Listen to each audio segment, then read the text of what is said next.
Welcome, everybody. We'll get started in a few minutes. Few minutes, few seconds. They get 30 seconds. 20 seconds. So we're on a tight ship here. We want to impress FedEx. 18. Mike got a haircut, by the way. I did. Yes, this is very exciting news. I now have to erase this 161 days without a haircut. This is my official restart day.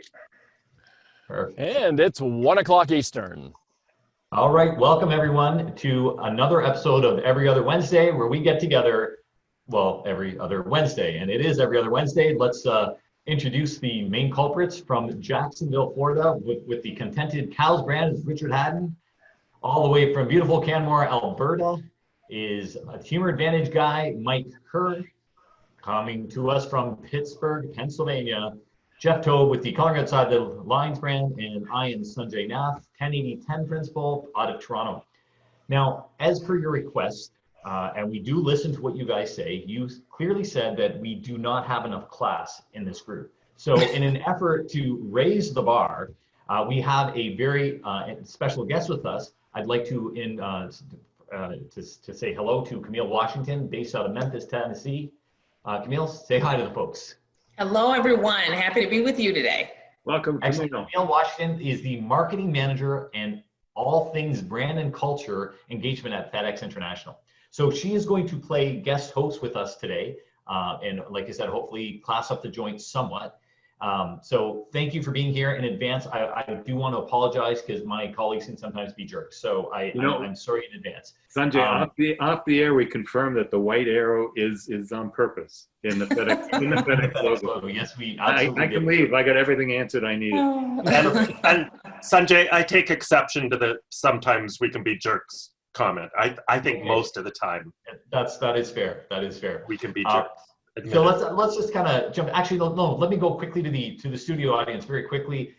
If this is your first time attending one of these things, that's one of these every other Wednesdays, and you don't mind, and you refer to someone from the group, could you just type in their name? So if this is your first time attending and it's because Billy sent you, just type in Billy. This way, we're putting a pulse on if there are actually live people out there listening to us, and we can then say thank you to Billy if that is the case. So I'll ask you to do that, and in the meantime, let's kind of jump into the questions. We're going to kind of put Camille on the hot seat for the first little bit of the program, and we're just going to ask you a few simple questions. I'm going to start off. This is all about culture. So my first question to you is, what does it mean? What does culture mean to you within a corporate setting? Sure. So for me, culture really means, I think of it less of a place now, but more of a group of people that are like-minded, that have a similar set of core values. It really drives their thinking, their behavior, really all working towards a common goal or purpose. And I heard a senior vice president just this morning on another call said, to him, culture really is the infrastructure that allows for quality conversation, collaboration, and work. And so that really resonated with me. So I'm like, I'm evolving what I think culture means to me. So really powerful, but that's what culture means to me. Yeah. Excellent. Right. It's one of the things we talked about here is the unwritten rules within an organization. So how do people behave, when the camera's not on? Right. So, I mean, you're saying the exact same thing. All right, next question. Well, Camille, I'm wondering, how is FedEx's culture different from that of other organizations? Right. So I'm going to be a little biased here. So let me just say I would expect that. Yeah, I would expect that. I would truly say we have an amazing culture. And I think the key thing that really differentiates us from a culture standpoint is our team members. It is our team members that bring this culture to life each and every day, both our brand and our culture. They exemplify the culture, whether we're in an office, whether they're out in operations, whether they're delivering a package, whether they're IT, setting up support, sales representatives. They are the folks that are living it out each day. They make it the competitive advantage for us. It's one of our most competitive advantages that we have, and it's our team members. And I don't know if you've ever heard of the saying that FedEx has about our purple promise, and that's kind of our core purpose, our commitment to, I will make every FedEx experience outstanding. And there have been times when people have fallen short. Everybody's not perfect. I get that. Not everybody aligns to your culture, and then they need to leave and move on and go elsewhere. but those who truly believe it and bring it to life deliver on that promise day after day. The other thing that I would say that differentiates us is really our FedEx brand as well, and our quality-driven management principles. We all tie that with the Purple Promise, and that gives us a very unique culture. Well, it's interesting that you mentioned the Purple Promise. I think I mentioned to you before the show started that I have a very good friend who was involved with FedEx, was on staff at FedEx at the very beginning, almost the day they opened the doors, and was there for about 12 or 15 years. He always refers to people in those days as being purple-blooded. That there was a group of purple-blooded people who really got things up and going. And it sounds like that has remained the same. Yeah, it is. And it's not a cult-like thing. Let me say that. We don't want that. No cult thing at all whatsoever. But it truly is, you believe in what the company's philosophy is, which is our people, service, profit, PSP philosophy of the people. Therefore, the people are taken care of, your team members are taken care of, they're going to make sure they're delivering superior service to our customers. Thus, we have a profit and the circle continues. So we think of that as a cyclical thing. We're pointing to our people are providing excellent service to our customers, and therefore we're making the profit that we can then take and put back into our people. You know, so the sequence there, the order PSP is significant. The people first, leading to service, leading to profit. Good. Absolutely. I love the fact that, you know, FedEx is obviously a huge organization. We have a lot of entrepreneurs on the line, but I think everything that you're doing can be applied to any business of any size. So, absolutely. Absolutely. I would say I've had the pleasure, I mentioned to you guys before we jumped on, and in my prior role, really responsible for the small and medium segment. So I call it the SAM segment, small and medium, for FedEx specifically. And one of the things we really spent a lot of time working with entrepreneurs, a toxic culture, be it two people, be it a large organization with over 500,000 like FedEx has, is important. You can't have it. So you have to manage your culture and your brand with intention. And so that's something you can learn as a small entrepreneur all the way up to being a large organization. Because remember, FedEx started out as a small business. Mr. Smith, Fred Smith, was an entrepreneur. He wrote a paper in college. You've all heard the story about that, I'm sure. And he birthed this great thing back in the 1970s. And it was a small business, but look where it is now. And if he had not been intentional, PSP was his baby. He birthed that. That's his philosophy. And we've all adopted that. So because I talk about coloring outside the lines, I got to ask you this.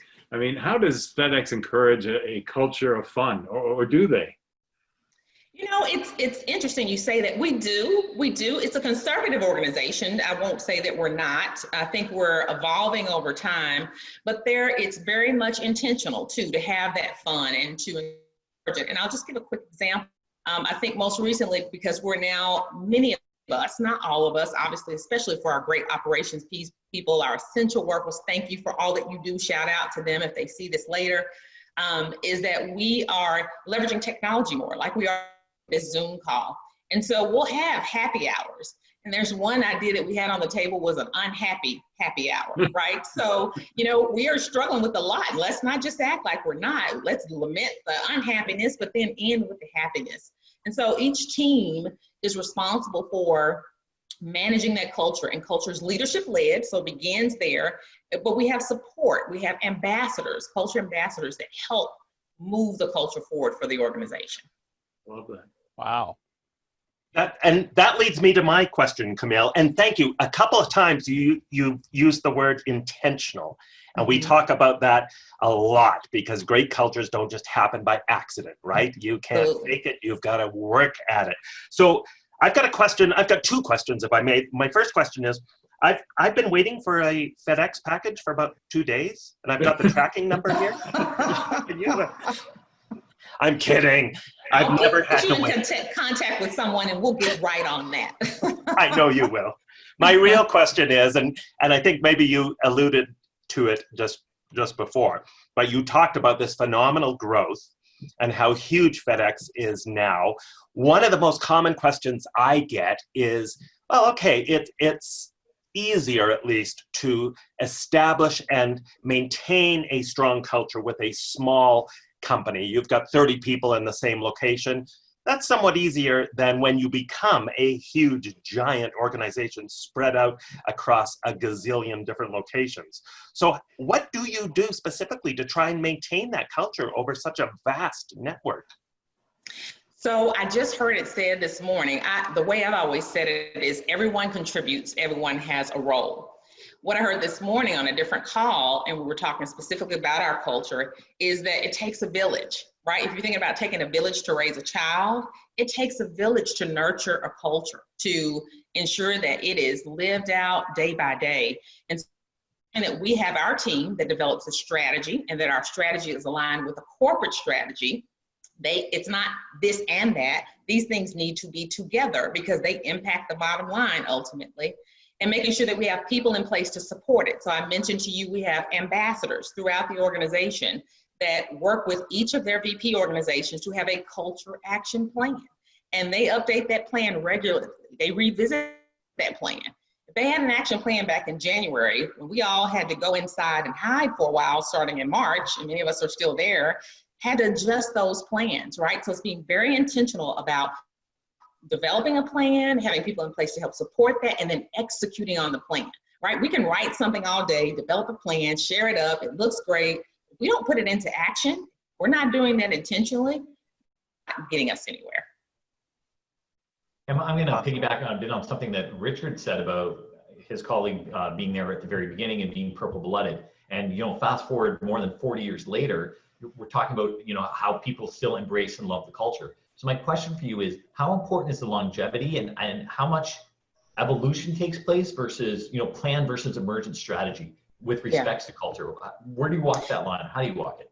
Yeah, so, I think it goes back to authenticity, right? So PSP at its very foundation by Mr. Smith. And so we live that, we breathe that, but it's not enough in and of itself. You need consistent language, tools, resources. So we're all speaking the same language really to nurture the culture. So it's having that strategy in place and having it being intentional and knowing that, hey, these are the languages, these are the tools we're gonna leverage, this is how we're gonna proceed. But also having some flexibility to have just straight talk conversations. And I go back to a statement made before when I heard the saying about culture being the infrastructure that allows for those quality conversations, collaboration, and teamwork. You think about the unrest that this nation has been going through, but around the world, you've seen support for what's been going on around, or dissent, whatever way you want to look at it. If we didn't have a strong culture within FedEx, we would have faltered, right? But we have a strong culture that we rely on to get us through the tough times. And that's what you need as a small business. A culture that you can rely on, even if it's just 3 of you, to get you through the tough times and build from there to have more positive times. Excellent. I'm going to interrupt. We've got a question in the question box. I was just going to say that, Jeff. Go ahead. I was just monitoring. It's similar to, I think you've touched on it a bit, Camille, but Wayne asked about visiting your Memphis facility in the early 1990s and how impressed he was with the culture then during the quality movement, and he wants to know how you've maintained your amazing culture through the decades and through the changes in leadership. Yeah, and it's been just the things that I just mentioned, right? It is having a structure in place. It is having tools and resources that are consistent across the organization to speak to that. It is the main thing I think that has been the thing that has made it stand and be as effective as it has been, is the fact that it's been leadership led. It begins at the top, right? And so you as entrepreneurs and owners of your business, it begins with you, right? So you've got to own that, you've got to lead that culture, and then others will follow if you're committed to that, right? And then actively manage that. Then you also need to evolve it. I'll be very candid with you. We are at a point within our organization, because we are so large, again, over 500,000 employees again, we have to be very intentional about, okay, we're growing and the culture that we had is still great. The foundation doesn't change, but we probably need to evolve. We need to evolve some of the language. We probably need to evolve some of our approaches. One of the things we've done is aligned brand and strategy together, brand and culture together as a strategy. There's a great by Denise Leon, it's called Fusion. I don't know if any of you are familiar with her and her work, but it is really talking about how great companies power their organizations by really leveraging the two. Being who you are authentically, internally first, beginning with that as a culture, reflects externally on your team, to your customers, right? So what that brand looks like. So that's what we've been doing, evolving it over time. voice of our team members as we begin to evolve it. We're going to be going in this phase here soon across the enterprise just to get their feel on it. It's not just what leadership says, it's each team member that impacts the culture. In deference to my colleague Mike, the question I'm looking at is in the question box, and it says, with less engaged employees, what are the best ways to get them to buy into your organizational culture? Oh, so the best ways, it is by, I would say some of the things that we do on a regular basis.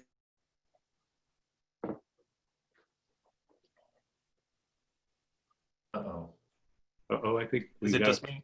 Nope. I think Camille, I was so excited to hear what she was about to say. So. You know, that's what happens, right? When they're giving you the secret formula and This He'll is be back. this is live TV, folks. This is like the 1950s. Live TV. This is what happens. Exactly.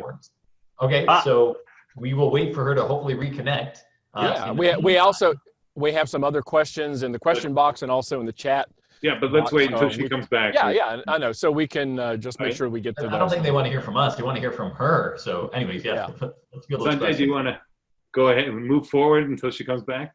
Yeah, we'll absolutely. We will hopefully Camille will reconnect with us and we will get to those questions. But in the meantime, what we're going to do at this point, and invite Camille to give her take as well, is I went to the Google and I found this funky website called bonfireapp.com, and they had a bunch of stats with regards to culture, organizational culture. Now, I don't know how accurate the stats are. I don't know the ins and outs of the surveys, but I like the numbers. And for the people that know me, I'm a numbers nerd. I enjoy numbers, but it gives us trends. So I'm going to play little games with you guys and get some feedback from you guys to kind of guess numbers and try to understand some of these numbers. So first one is this: they say 92% of CEOs report their organization is empathetic. However, only 50% of employees say their CEO is empathetic. Why the gap?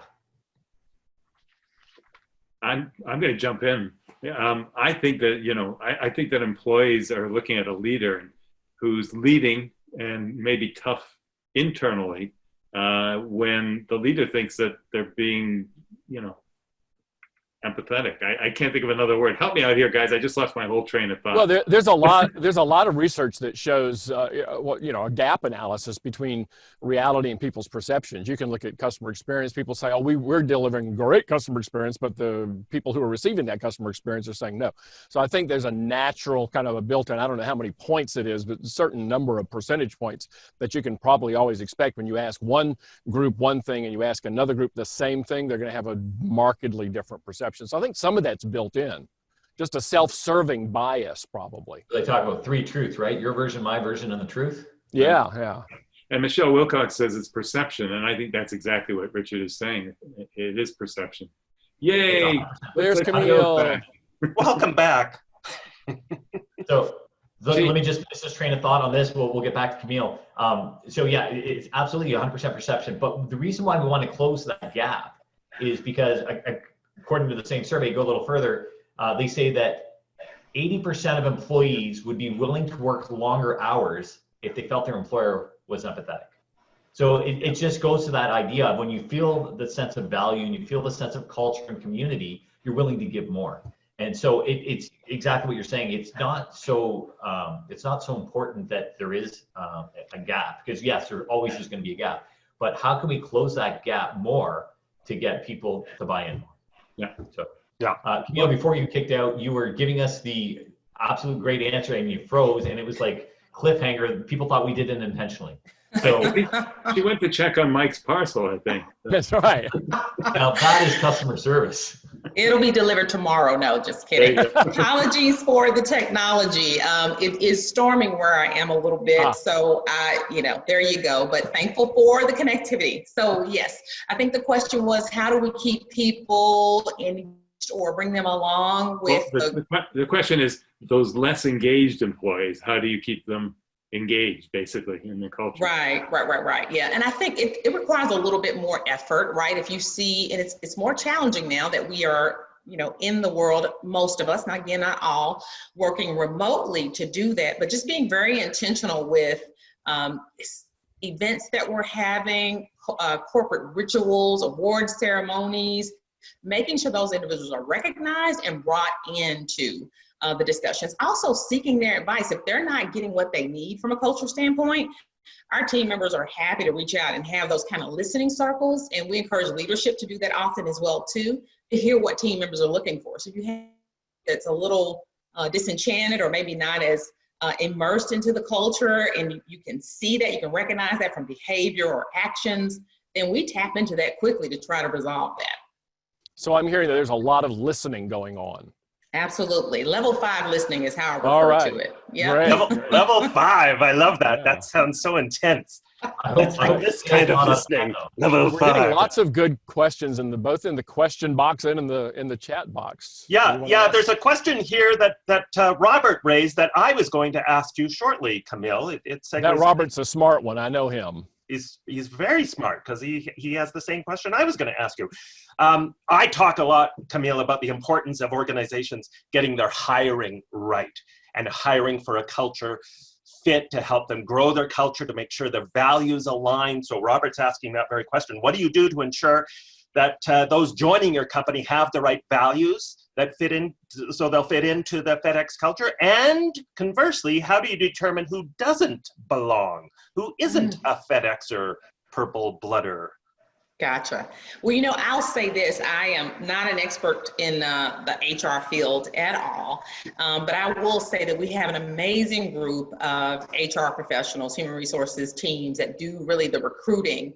And I think a lot of it begins with even the job posting, right? Within the job posting, we're doing a great job of it internationally, and we're doing it even more so domestic now, but more so of really our philosophy is. You'll see that in a lot more of our postings, what our values are from the organization. So an individual sees on the front end what our expectations are of you as you're looking to join the company. Then there's a stringent, and I don't know all the details of it, but a very stringent interview process that happens from, screening of the resumes, from a lot of times there's phone call interviews first before there's face-to-face, even if it's in person, you're doing it before those discussions. And a lot of times the way those questions are designed, think about those behavioral style questions that they are asked. It's really to uncover kind of how you behave, how you think, how you would respond and act. And that will give us a pretty good clue into whether or not you'd be a right fit. And as a manager within the organization, I have led many of those panel interviews, hired direct for my team, or participated with a peer who needed to hire. And you can tell based on some of those responses to those behavioral questions that that might not be the best fit for the organization based on the response to several questions. Now, again, it's not an exact science, but it's a combination of that entire process and not just one thing that does it. And it sounds to me, Camille, like you're saying, just real quickly, Camille, it sounds to me like you're saying, if they don't fit the culture, that does not necessarily mean they're a bad person or that they would be a bad performer in some other. It's strictly environmental, that they're not a good fit for this environment, and you wish them well in finding success in an environment where they do fit. Absolutely. And look, say this, I want to hit this, and I think it's important to say even now, especially now, FedEx is very much about diversity as well too, right? And so it's not the superficial things that we're looking at all. It is really the behavior and the way that you think and operate. And is this company the right fit for you? And are you a right fit for us, right? So we embrace it around the globe, and that's not going away. That's becoming even more stronger in the years ahead. I imagine that it would be a big red flag if somebody showed up late for a FedEx interview. You know what? I think it would be, but I also think you give grace, right? Because think about how my technology just failed, and this great question that we're having, you think, well, she's not too good. She doesn't even have stable internet, or she had some kind of issue. I think we give grace in some instances, but yeah, that's something you would look out for. That was Sunjay that said that, not me. Sure. Forgive me, Sunjay. I was about to say the exact same thing. I was going to emphasize that the whole thing is, it's all about fit. It's not about being good or bad, right or wrong. It's about, is it a good fit? I mean, the whole interview process is speed dating. It's a courting process. It's, are we going to get along? And it was interesting. I was working with an organization once, and they said, when we get down to two kind of qualified candidates, he said, the question I ask myself is, can I see myself playing volleyball with this person on Thursday? And so that was, that was the culture question that he had in the back of his head. And I thought, what a great, what a great way of looking at it, because there's the hard qualifications, but then there's the intrinsic kind of soft stuff that's just as important. And that's exactly what you're trying to do is evaluate fit. The gut check question, Sunjay, right? You reminded me of, I was interviewing a person for my last book on hiring, and he talked about, he has 3 gut check questions. And one of them, your volleyball question, reminded me of it, because he said, can I imagine myself sitting next to this person on an international flight for 18 hours? And if the answer is no, then it's a hard pass. All right. Camille, do you have an example of a flop, a culture flop in your career? And if so, what did you learn from it? Yeah, I would say, so FedEx was not my first Fortune 5 out of college. It was my third. And I went in with the mentality of, I wasn't a millennial, still not a millennial, but anyway, not that far from you guys that are entrepreneurs that are millennials. But when I came in at a time, I still wanted to work a couple of years, get that under my belt and keep moving, right? And so when I got to FedEx, I had the same kind of mindset. So I didn't get too entangled. I didn't really participate in a lot of the company rituals within the first few years that I was there. And what I learned is I was really missing out, right? I was really missing out on that emotional connection to really understanding the company better, what drives the company. And again, it's the team members, right, that bring it to life, participating in the rituals that they have to celebrate great things, award ceremonies. I'd be like, well, I'm not going to that, first year or two. And it was a flop. I missed out on the celebration and recognition of all of our great team members and the work that they had done. And even though I wasn't getting an award, I was motivated then by seeing others do that and wanted to achieve more and collaborate more. So that was a flop that I heard early on. And so I would encourage the entrepreneurs out here that are starting their businesses or in the midst of their business, encourage your folks to participate and to join in. It's that balance, right? In their personal time, happy hours, that may not be anything that they want to do, but for work hours specifically, you want to make sure that they're involved in participating in those company rituals that really make your organization unique. Well, and on that note, Camille, we have a question in the chat box from Natasha. Hey, Natasha, glad to see you here. What are some of the virtual cultural events that FedEx is doing during this crazy pandemic? Yeah, so it's been really cool. So we had what we have each year. There's the biggest award that happens, which is the FedEx 5-Star Award, and that is happening for each of our operating. We have FedEx corporate and services, and then there are all the different opcos: freight, ground, custom critical, express, etc. So logistics, don't leave anybody out. They're all important. But all of us are celebrating those folks who have, and it's the most prestigious award that FedEx has, right? And so before you get to that, though, there are other award levels. And so specifically within our org, the Global Marketing and Comms Organization, we had a a Zoom celebration where you had the applause listed, you saw the names who won a Shining Star, and you knew that person who won a Shining Star was a contender for the upcoming 5-Star that will actually be announced tomorrow for FedEx Services. So it's being intentional about those kind of things. We could have said, well, normally we come together and it's one big room, a big auditorium, and for those who are remote that work in other locations, because we do have that, they would be virtually in, but everyone else would probably be in the room. We were very intentional this time about bringing that similar experience into the virtual world. So again, it's taking those rituals, the things that make your company unique, and adapting them or creating them brand new within this new format. Awesome. So just in the interest of time, I'm going to ask one more question. We're going to move on to a different portion. But the question I have, and this is a question that we all get a lot. FedEx has a bazillion hubs everywhere. You have the smaller, plants and larger plants and office buildings here, and you're a global, huge company. How do you, because a lot of people are now experiencing that during COVID, that there's this remote location. How do you overcome the geographical distance and still have a more unified culture? Yeah, and I think we're talking about it just now, right? It's leveraging these tools and resources that we have to make that happen. Something as simple as this which is a phone, which still works, and you may not have a visual on it if you have an iPhone. This is an Android, but I think I can duo and still see somebody. So if I have a team member that I wanted to check on, and I didn't want to just have a regular call, I could FaceTime them, right? Or use Microsoft Teams to have a conversation with my entire team, or leverage Zoom to have that conversation. For the frontline workers, the essential workers that are, again, doing it and doing the thing well every day and keeping our economy moving, it is these frontline managers having those conversations with them as well, and making sure they know the tools and resources available to be able to support them as they move things forward. So it's just, again, being very intentional about it, leveraging the technology, tools, and resources that we have. Can I just put a plug in for FedEx, because it was all over the news recently, and I think this is a testament to your culture.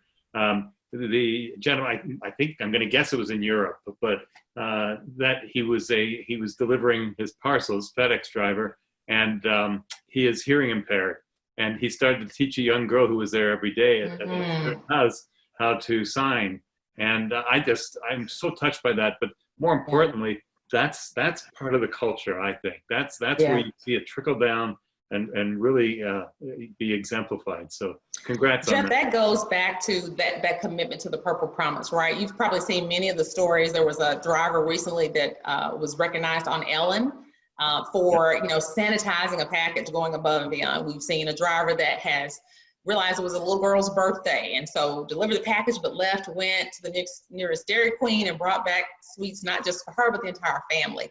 That's the kind of commitment I'm talking about, that culture, that it's innate, that purple blood, that it flows through. Now, I'd be remiss to say that there also have been some videos out there, somebody throwing a box and keeping it moving. Well, that person is no longer employed. Again, we talk about the cultural fit, right? So that's key. So yeah, you're very much in the public eye. Hey, Sunjay, before we go on to your next session, we have one more question in the chat box we should get to. Great comment and question from Heidi. She says, interviews are like blind dates, and that is so true. And I think that's how we have to treat them. There's some element of risk for both parties, considering going steady, right? It's a long-term commitment. So the question is, how has FedEx survived the intense competition, and what do they do better? So let's say the last part of the question again. How have they survived? Sorry. Where are we? How has FedEx survived the intense competition out there, and what do they do better? What are they doing? It goes back to a couple of things, and I'm partial to both, and one of them I think is our brand, and the other is our culture, right? I think it's because they've seen such a strong culture within. You see the people going above and beyond. You see the fact that when the government or the nation around the globe is struggling for relief or aid, FedEx is one of the very first partnering with different organizations, humanitarian efforts, to be on the front lines, providing aid, delivering those with our charitable shipments and charitable giving. I think that sets us apart. So that's part of the strong brand. And then the strong culture, again, is our team members that you see out there living it out day in and day out. That sets us apart. That really brings people to, I'm interested in FedEx. Because let's think about it. FedEx is not an Apple or a Google. We're not what a lot of millennials or Gen Zers, I think is coming up next, may consider a sexy organization. Look, it is a very cool organization. And I think the more that people look at it and see what's lived out day to day, they are more entrenched to want to be a part of it. Very, very cool. And one last question from Glynis. Hey, Glynis, welcome. She wants to know, during periods of high change, ongoing continuous change that we're experiencing, like right now, for example, there are times leadership knows something that they just simply cannot change. How do you coach leaders to answer a question when they don't have the answer, when they don't know? It's so true, right? Where all of us are experiencing some type of change in our lives and multiple change. And you reach a point where we've got a lot of team members, I know internally with FedEx, that we know there is change fatigue. So is there a new leader in place? I've been reorged to a new department, or I'm got to work from home now. Oh no, I've got to still come to work every day and drive these and deliver these packages. So there's a lot of things that are factoring in play. And so we recently developed some materials, some educational content that we're delivering, that we've been piloting out, really about leading through change. right? And understanding that it's not just the change itself. People do a great job of change management, but it's really the transitions management piece that needs to be managed. So where is that person in the midst of the change, or where's that person on the change curve, right? And to help them bring them along. And as a leader, it's my responsibility to understand where each person is in the midst of that transition to avoid change apathy.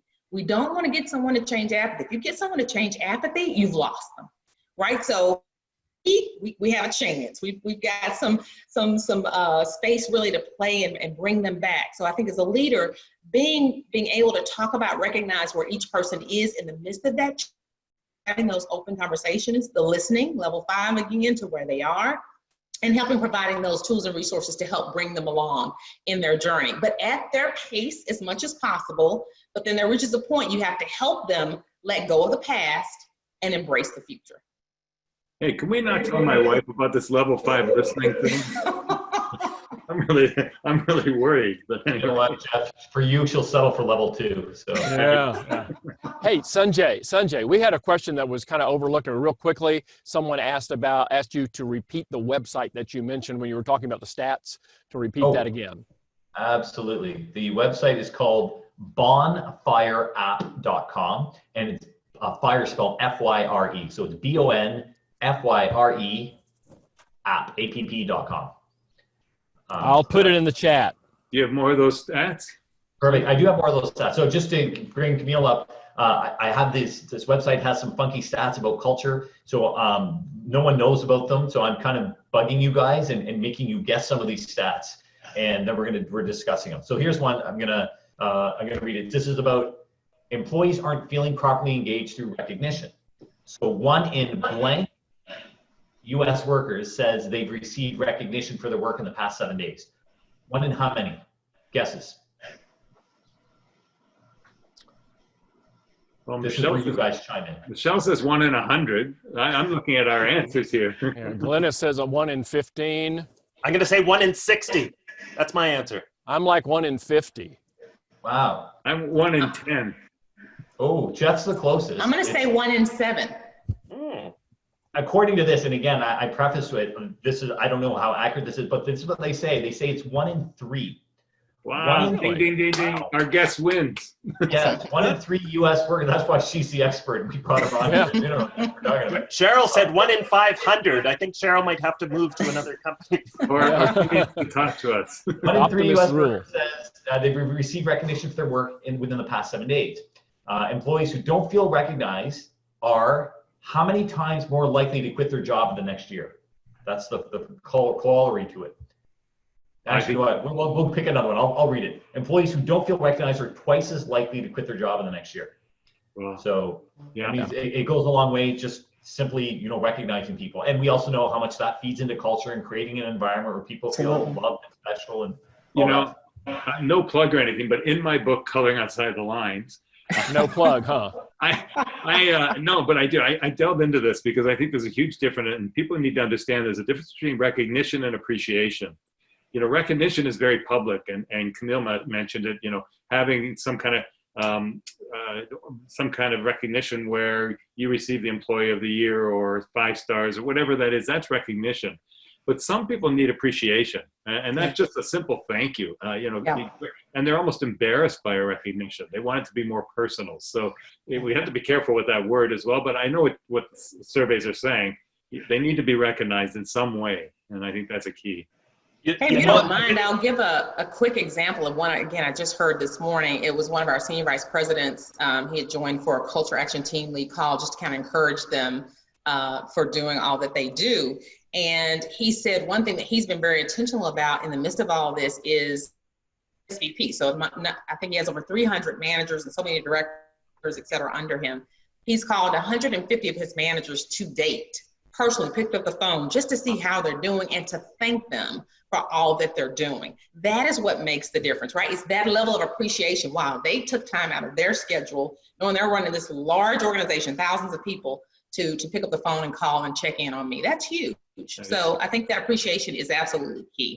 I'm so glad you said that. That's so important, right? It's just the basic checking in with people. A Deloitte study found that that was the #1 way people had a sense of belonging in their workplaces. But I have a suggestion for how people could recognize, appreciate their employees during these times where everyone's working remotely. You could FedEx them a special little gift, a little package, a little surprise thing, and you're guaranteed it will get there within 24 hours. Such a suck up. Such a suck up. I mean, you know what? We have a bunch of these stats, and it looks like just given the time, we're going to probably have to save a lot of them for another program. I want to piggyback on this idea. So, as you know, I've been a professional speaker for over 25 years, and people still think I'm 12 now. So when I first started, the only group I had credibility with was students. You know, I've spoken at over 1,200 high schools. And I was working with this one school one time, and it was a beaten up school, run down, inner city. You know, they had a student council, and the student council had like 4 members of it. They didn't have a student council advisor, and the 4 of them kind of came together at the beginning of the year, and they said, what can we do to turn the school around? And they decided to send out a survey. And they sent out a survey, and, you know, what do you like about the school? What do you hate about the school? And the #1 thing that people hated about the school, it was a cold, unfriendly place. And these guys had no money, they had no support, they had nothing. And so they were sitting around, and one guy came up with this idea. He goes, I have an idea. What do we do? And they said, well, why don't we all just smile at 5 people between now and next week when we have our student council meeting? And someone said, why would we do that? He goes, because when I smile at you, what do you tend to do? And the answer is smile back. And he said, okay. So they did that. A week later, they came back and did you smile at 5? Yeah, I smiled at 5. Okay. And they said, oh, that was really easy. Let's do 10. But keep track who you smile to, and don't only do the cute girls. And so they went back and forth, and so they just got into this smiling campaign, and then the student council started to grow. At the end of the year, they did a post-exit survey, and one of the questions they asked, what do you love about the school, what do you hate about the school? #1 thing was how warm and friendly the place was. They had 50 people on the student council, they had 2 advisors and stuff. They had 0 budget, and all they did was appreciation. And it's just a simple way. Often those ideas are just so freaking powerful, and we forget. Just recognizing someone, a simple thank you, holding open the door, or giving a smile can really, really go a long way. And if I can, I'm sorry to jump in, but I saw a question that just disappeared from Michelle, but she asked if there's any stats on the difference between peer-to-peer recognition or supervisor-to-peer. Yeah. And I happen to know that peer-to-peer recognition is 3 times more effective in studies that I've read, 3 times more effective than supervisor-to-peer. And so peer-to-peer recognition, you know, we can't lose track of that. How do you need to foster that peer-to-peer recognition as well. Awesome. So again, in the interest of time, because we are sticklers for time, I'm going to say a huge thank you to Camille for sharing inside stories and experiences. And I believe she's frozen again. Oh, she can't even appreciate it. That's I right. hope she can hear us. Yeah, hopefully she can hear us, but thank you so much. Jeff, you have an announcement for us? Yeah, no, just that last time we made an offer, we were surprised at how many people took us up on it. I'm going to preface this by saying that if you scheduled a strategy call with us, if you wouldn't mind putting in your thoughts into the chat box as I'm announcing this again. But we're offering a free 45-minute strategy session. It's kind of like if you've seen one of the new shows on HGTV, where they're getting they're going to design their home, but they're getting a designer to help them remotely, and they don't know who they're getting until they show up. It's kind of like us too. You'll have at least 2 of us. You just never know which 2. But it's 45 minutes where we'll discuss your specific challenges. And that we heard one person this past week who's having a challenge with their superior, and somebody else who's designing a cultural assessment and just needed some input. So please schedule your free 45-minute strategy session with us. We're glad to help you in any way we can. All you need to do is email me directly. It's jeff@jefftobe.com. And just please, in the subject line, put strategy session. Over to you, buddy. Over to me. Hey, thanks, Sunjay, for herding the cats this week.